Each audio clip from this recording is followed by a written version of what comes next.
Você provavelmente produziu quase 1 tonelada de lixo no último ano. Mas o mais curioso não é isso.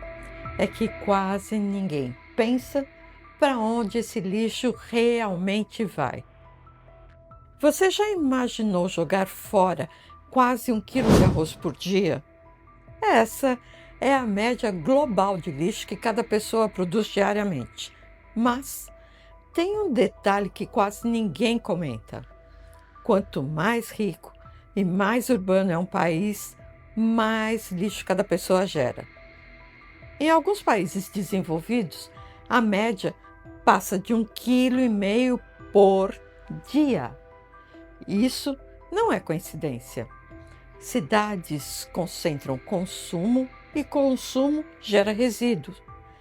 Agora, multiplique isso por bilhões de pessoas. Isso significa que todos os dias o mundo produz mais de 2 bilhões de toneladas de lixo.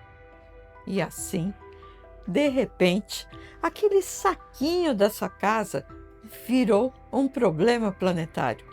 E você contribui para esse problema quando joga algo fora. E é exatamente aí que a nossa história começa. Quando você começa a investigar e descobre que fora não é um lugar. Agora, imagina comigo uma cena. De manhã cedo, o caminhão passa, ele para, anda alguns metros, para de novo, dobra a esquina e naquele momento o problema desaparece da sua cabeça. Quando o caminhão leva o lixo embora, a sensação é que ele simplesmente desaparece, como se fosse levado para algum lugar distante. Talvez para um reino muito, muito distante, como nos contos de fada ou no mundo Shrek. Mas no mundo real, o lixo não vai para um lugar mágico, ele continua aqui. Muitas cidades pedem que você separe plástico, papel, vidro e orgânico. E isso é muito importante. Mas aqui vem uma coisa desconfortável. Nem tudo que é separado é reciclado. Reciclar custa dinheiro. O material precisa ter valor, precisa estar limpo, precisa estar separado corretamente. Se o plástico estiver contaminado, se o papel estiver molhado, se estiver tudo misturado, ele simplesmente sai do sistema e vai para outro destino. E ainda tem outro detalhe que quase ninguém percebe. Nem todo lixo é igual. Na verdade, existem vários tipos de resíduos e cada um tem regras diferentes de coleta e tratamento. O lixo que sai da sua casa, por exemplo, é chamado de resíduo urbano. Esse normalmente é coletado pela prefeitura, mas existem outros fluxos. Grandes comércios, supermercados, restaurantes e shoppings geram volumes muito maiores de resíduos. Em muitos lugares, esses estabelecimentos são considerados grandes geradores e precisam contratar coleta própria. Existem também os resíduos de serviços de saúde, hospitais, clínicas e laboratórios, farmácias. Esses estabelecimentos produzem materiais contaminados que precisam de um tratamento especial. Há ainda os resíduos de construção civil, concreto, entulho, madeira e metais. Há os resíduos industriais, os chamados resíduos perigosos, que podem incluir produtos químicos, solventes, baterias, eletrônicos e outros materiais tóxicos. E em volumes muito menores, mas com controle extremamente rigoroso, existem também os resíduos radioativos gerados em atividades nucleares ou médicas. Ou seja, quando falamos de lixo, Na verdade, estamos falando de vários sistemas de gestão funcionando ao mesmo tempo. E, apesar de todos esses sistemas diferentes, a maior parte do lixo acaba indo para o mesmo lugar. E existe outra coisa importante nesse sistema: o lixo raramente viaja grandes distâncias. Na maioria dos países, os resíduos precisam ser tratados relativamente perto de onde são gerados. Transportar lixo é caro, complexo e muitas vezes regulado por lei. Por isso, cada cidade precisa ter o seu próprio sistema de gestão de resíduos: aterros, centrais de triagens, usinas de tratamento. Em outras palavras, o lixo não desaparece simplesmente para algum lugar distante. Cada sociedade precisa lidar com o lixo que produz. Muitos países organizam esses fluxos em categorias, como resíduos urbanos, industriais, de serviços de saúde, da construção civil e perigosos. Mas nem sempre o final do lixo precisa ser assim. Existem basicamente 4 caminhos possíveis: lixões a céu aberto, que não é bom, aterros sanitários, incineração, reciclagem. E a reciclagem, na maioria dos países, é a menor parte. Grande parte ainda acaba enterrada ou queimada sem controle nenhum. Em alguns casos, lixo até atravessa fronteiras.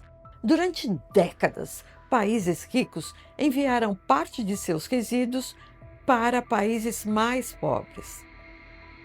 Isso gerou tantos problemas ambientais que em 1989 foi criado um tratado internacional chamado Convenção de Basileia para controlar o transporte internacional de resíduos perigosos. A ideia era simples: evitar que um lixo de um país virasse problema para um outro.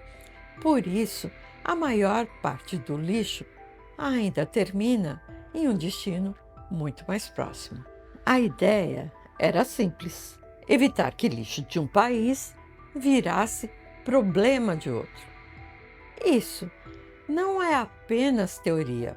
Em 2009, por exemplo, o Brasil recebeu centenas de toneladas de lixo doméstico vindos da Europa ou dos Estados Unidos, enviadas em contêineres para portos brasileiros.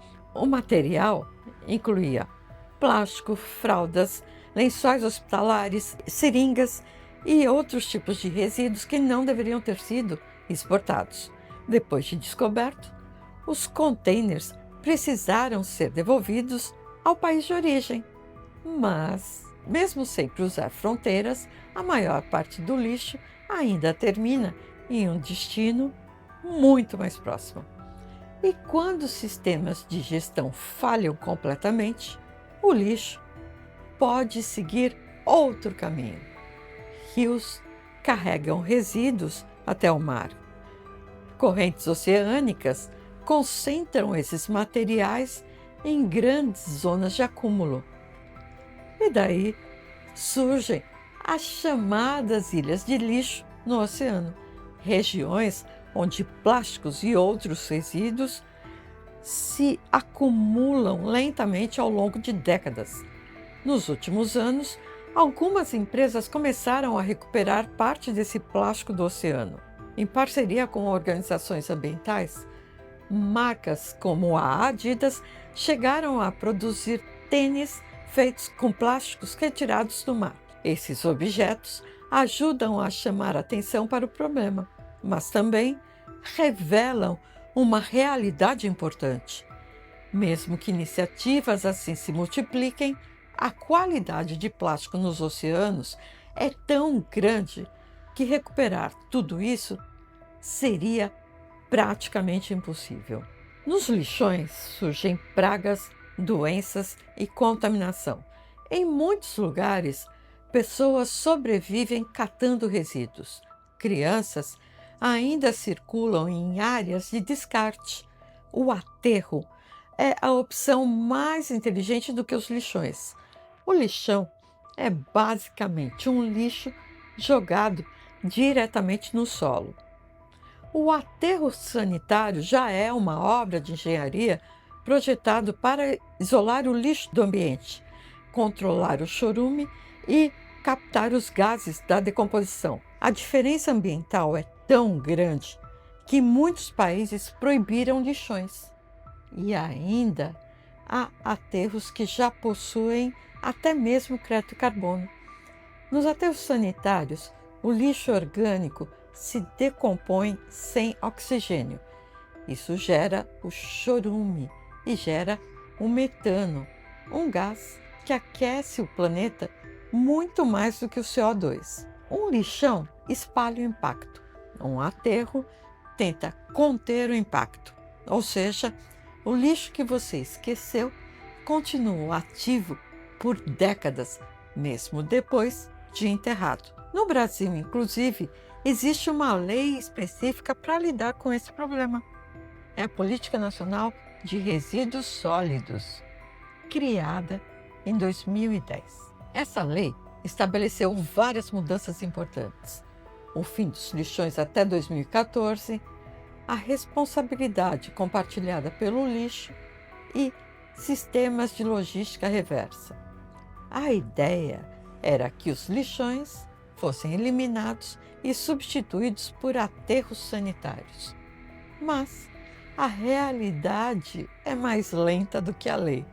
Existem cerca de 3.000 lixões a céu aberto, ainda em funcionamento no país. Esses locais recebem lixo sem tratamento ambiental, o que gera contaminação do solo, da água e do ar. Aproximadamente 1.700 municípios brasileiros possuem aterros sanitários para a destinação adequada dos resíduos. O Brasil tem cerca de 5.570 municípios. Isso significa que 1/3 dos municípios ainda usam lixões como destino do lixo.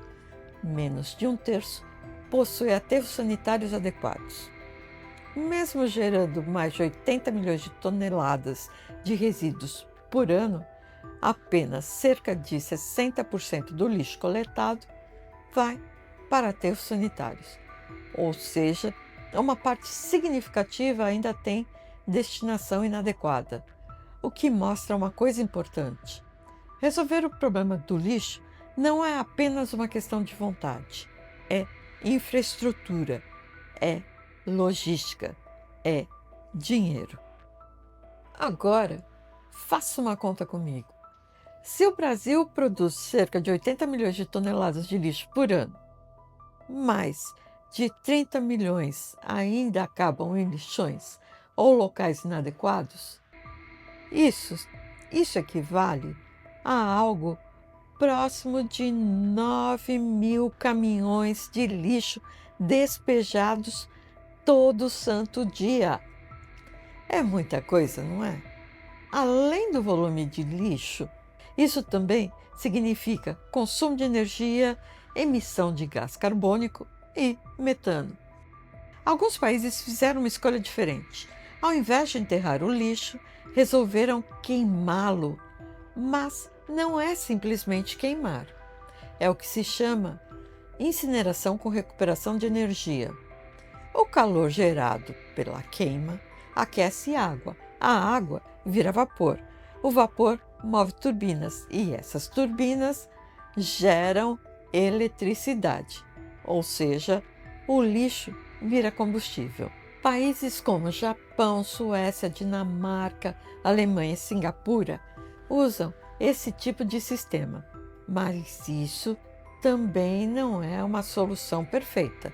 Essas usinas são caras, muito caras. Existem filtros sofisticados para evitar a eliminação de poluentes. E mesmo depois da queima, ainda restam cinzas que precisam ser descartadas. Em alguns lugares, antes mesmo da queima ou do descarte final, o lixo passa por um processo chamado tratamento mecânico. Máquinas separam automaticamente diferentes materiais, plásticos, metais e orgânicos. Parte desse material pode ser reciclado. Outra parte pode virar combustível, derivado dos resíduos, ou seja, mesmo depois de descartado, o lixo ainda pode passar por várias etapas de triagem. Mesmo quando o material entra no sistema de reciclagem, existem diferentes tipos de processo. O mais comum é a reciclagem mecânica. O material é triturado, lavado e transformado em novos produtos. Mas existe também a reciclagem química, que quebra o plástico em moléculas menores para produzir um material quase novo. E no caso de resíduos orgânicos, há a reciclagem biológica, como a compostagem. Nesse processo, restos de comida e matéria orgânica se transformam em adubo, ou seja, reciclar não é uma única coisa. Existem vários caminhos possíveis. Tudo isso foi pensado para uma coisa, com um único motivo: tirar o problema da sua frente. Você coloca o lixo na calçada, ele desaparece e isso cria uma sensação perigosa, a sensação de que o problema acabou, mas ele só mudou de lugar. É por isso que os profissionais de sustentabilidade fazem uma pergunta simples: para onde vai o resíduo?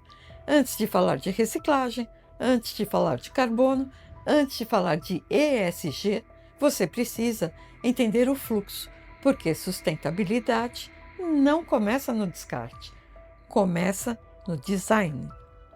O lixo é uma das coisas mais reguladoras da nossa sociedade. Ele mostra o que produzimos, o que consumimos e o que preferimos não enxergar. Então, da próxima vez que você jogar algo fora, lembre de uma coisa: fora não existe.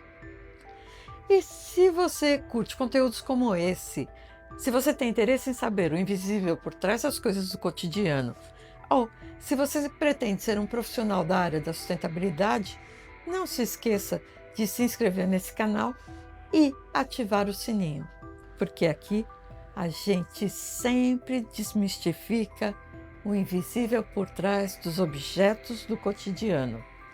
Beijos e até o próximo vídeo.